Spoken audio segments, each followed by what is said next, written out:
PM Modi ने 10 मई को हैदराबाद में एक रैली के दौरान देशवासियों से कुछ ऐसी अपील की जो पहले कभी किसी प्रधानमंत्री ने इस तरीके से नहीं की थी। उन्होंने कहा कि देशभक्ति का मतलब सिर्फ जान देना नहीं बल्कि मुश्किल वक्त में जिम्मेदारी से जीना भी देशभक्ति ही है। पीएम मोदी ने लोगों से 1 साल तक सोने की खरीदारी से बचने की अपील की। आइए जानते हैं उन्होंने ये अपील क्यों की और इसके क्या मायने हैं और भारत सोने के आयात पर कितना विदेशी मुद्रा भंडार खर्च करता रहा है। वीडियो को लास्ट तक जरूर देखिएगा। नमस्कार, आपके साथ मैं पल्लवी रविंद्र सिंह। देखिए, पीएम मोदी ने 10 मई को हैदराबाद में आयोजित एक रैली के दौरान देशवासियों से अपील की कि आर्थिक और राजनीतिक दोनों हलकों में चर्चा शुरू हो गई। प्रधानमंत्री ने लोगों से अगले 1 साल तक सोने की खरीदारी से बचने की अपील करते हुए इसे देश हित से जोड़कर पेश किया। पीएम की अपील ऐसे समय में आई है जब वैश्विक स्तर पर आर्थिक अनिश्चितता बढ़ी है। ईरान के साथ जारी तनाव, कच्चे तेल की कीमतों में उछाल और रुपए पर बढ़ते दबाव के बीच भारत के विदेशी मुद्रा भंडार पर असर दिखाई दिया। ऐसे माहौल में सरकार की चिंता मुख्य रूप से डॉलर के बढ़ते आउटफ्लो को लेकर मानी जा रही है।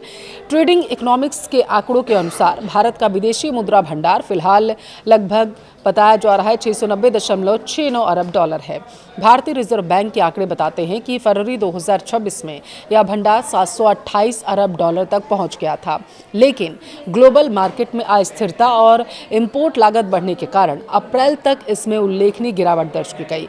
दूसरी ओर आईएमएफ का अनुमान यह है कि साल 2026 में भारत का करंट अकाउंट डेफिसिट बढ़कर 84.5 अरब डॉलर तक पहुंच सकता है, जो देश की जीडीपी का करीब 2% होगा। आर्थिक विशेषज्ञों के मुताबिक करंट अकाउंट जो है डेफिसिट बढ़ने का मतलब ये होता है कि यह भारत से बाहर जाने वाले डॉलर की मात्रा देश में आने वाले डॉलर से ज़्यादा हो रही है। इसमें कच्चे तेल और सोने का इंपोर्ट बड़ी भूमिका निभाता है। भारत दुनिया का दूसरा सबसे बड़ा सोना उपभोक्ता देश है। देश में हर साल लगभग 700 से ज़्यादा 800 टन सोने की मांग रहती है, जबकि घरेलू उत्पादन केवल 1 से 2 टन तक सीमित है। ऐसे में भारत अपनी ज़रूरत का लगभग 90% सोना विदेशों से आयात करता है। वित्तीय वर्ष 2025-26 के दौरान भारत का गोल्ड इंपोर्ट बढ़कर 72 अरब डॉलर तक पहुंच गया था। पिछले वित्तीय वर्ष में यह आंकड़ा तकरीबन 58 अरब डॉलर था, यानी 1 साल में गोल्ड इंपोर्ट बिल में लगभग 24% की वृद्धि दर्ज की गई। अब चूंकि सोने का भुगतान अमेरिकी डॉलर में किया जाता है, इसलिए इसका सीधा दबाव विदेशी मुद्रा भंडार और रुपए की स्थिति पर निर्भर करता है। विशेषज्ञों का मानना है कि अगर देश में 1 साल तक सोने की खरीदारी में कमी आती है तो भारत को विदेशी मुद्रा बचाने में बड़ी राहत मिल सकती है। अनुमान के अनुसार अगर गोल्ड इंपोर्ट में 30 से 40% तक कमी आती है तो लगभग 20 से 25 अरब डॉलर तक की बचत हो सकती है। वहीं अगर इंपोर्ट में 50% की गिरावट आती है तो तकरीबन बताया जा रहा है कि 36 अरब डॉलर तक की विदेशी मुद्रा बचाई जा सकती है। यह राशि देने के अनुमानित करंट अकाउंट डेफिसिट के लगभग आधे हिस्से के बराबर माना जा रहा है।